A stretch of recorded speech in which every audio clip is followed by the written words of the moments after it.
नमस्कार, स्वागत है आप सभी का एक बार फिर किस्मत कनेक्शन में। क्यों होता है चंद्रमा छोटा और बड़ा? पूर्णिमा किसे कहते हैं? अमावस्या किसे कहते हैं? आइए जानते हैं इस वीडियो में।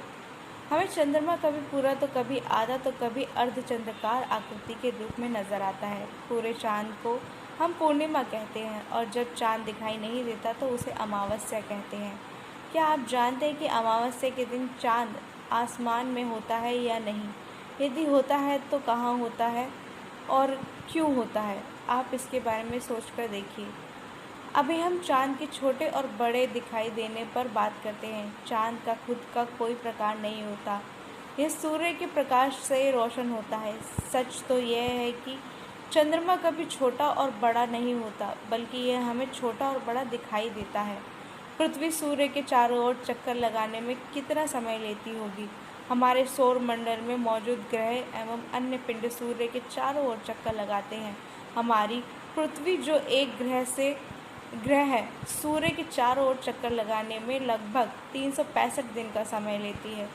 हमारी पृथ्वी का एक चंद्रमा जो पृथ्वी के चारों ओर चक्कर लगाता है, चंद्रमा पृथ्वी का एक चक्कर लगाकर 30 दिन में पूरा करता है। चांद का खुद का कोई प्रकाश नहीं होता, यह सूर्य से प्रकाश ग्रहण करता है। चांद एक गोल गेंद की तरह इसलिए है, इसका आधा हिस्सा रोशन रहता है और आधा हिस्सा अंधियारा। चांद का सूर्य की तरफ वाला हिस्सा सूर्य प्रकाश से भरा रहता है, तो दूसरा वाला चमकदार दिखाई देता है। लेकिन पूरे चमकदार हिस्से को पृथ्वी से हमेशा देख पाना संभव नहीं। धरती का चक्कर लगाते हुए परिक्रमा कक्ष में चांद की स्थिति में बदलाव होते हैं। उन बदलावों के अनुरूप ही प्रकाश परावर्तित करने वाली सतह को हम धरती से देख पाते हैं। चांद की चमकदार सतह को हम क्रमिक रूप से बढ़ते या घटते हुए देखते हैं। ऐसे अमावस्या के कई दिन बाद चमकदार सतह का आकार बढ़ता है और पूर्णिमा के दिन पूरी चमकदार हो जाती है। इसी तरह पूर्णिमा के बाद चमकदार सतह के दिखाई देने वाले हिस्से का आकार घटने लगता है और अमावस्या के दिन चांद का वो हिस्सा हमारे समान होता है जिस पर सूर्य का प्रकाश नहीं पड़ता। चांद के जिस हिस्से पर सूर्य का प्रकाश पहुंचता है उसे सफ़ेद रंग में दिखाया गया है और चांद के जिस हिस्से तक सूर्य की किरणें नहीं पहुंचती वो अंधेरे में दिखाया गया है, उसे काले रंग में दिखाया गया है। चांद की इन कलाओं के बारे में एक रोचक बात यह है कि यदि पृथ्वी की भूमध्य रेखा से उत्तर या दक्षिण ध्रुव की दिशा में चले हो तो चांद की चमकदार सतह को देखने का कोण बदल जाता है।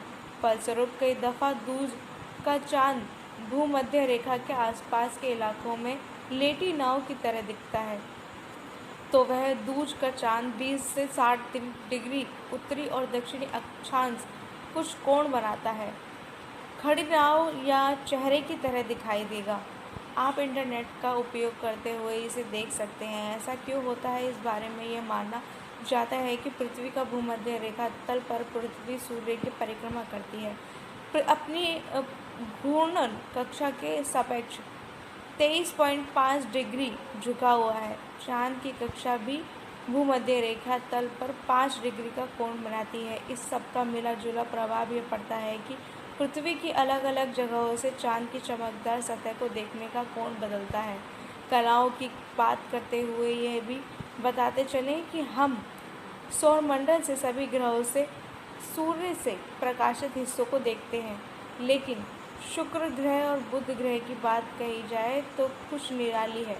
इन दोनों ग्रहों की दिलकश कलाओं को दूरबीन की मदद से ही देखा जा सकता है। कैसी लगी आपको हमारी ये स्टोरी, हमारी रिपोर्ट? हमें कमेंट बॉक्स में लिख ज़रूर बताएं और हमारे चैनल को लाइक शेयर सब्सक्राइब करें और अपना खूब प्यार दें।